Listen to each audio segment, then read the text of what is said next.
in a parliament or any institutions, you are guided by three things. And I've said it repeatedly.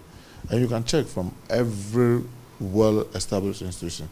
You have the constitution of your country, which you have to adhere to. You have your own internal rules. So in the case of parliament, you have what we call the standing orders. And then we have what we call institutional forbearance. How you've been doing your things. That had made it work. I get it.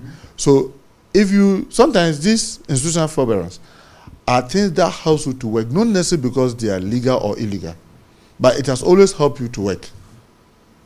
Anytime you try to deviate from them, you'll be creating problems for yourself.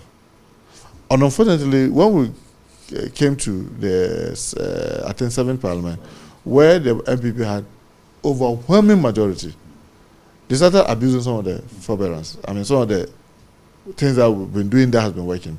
So you see that Professor Quay was the first to break some of the our practice, where he declared a CMS seat vacant. And I remember very well, that time, many of us who were in leadership said that that was not right. I don't know how we are going to answer this. If those, sometimes I say, you are not doing very well. Because the things that we said when Professor Quay did that, how come that today we are saying something different from what we said that time? But who caused it? He.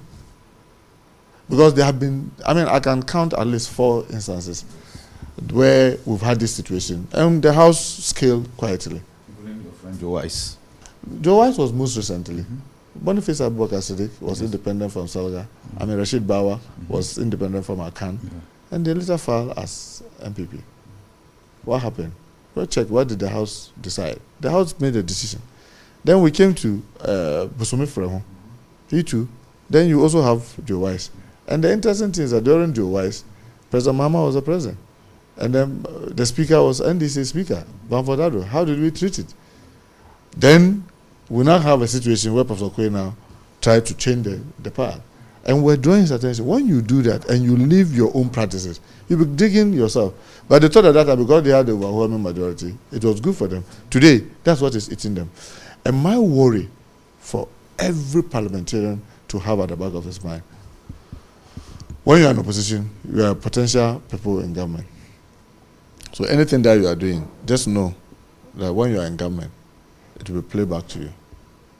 Well, so just be careful about the things that you do. I'm not saying that so relax. No, you have to be stringent and be careful so that you don't be seen as double standard individuals. Because the things that you do in opposition, when you get into government and you want to do what those in government then did, you'll be reminded that when you are in opposition, these things you oppose it. So what reason do you have to say that others should not oppose it? So I always say that we have to be measured. One, making sure that you protect the state interests, protect your party interests, but in doing all this, have at the mind the survival of your institution.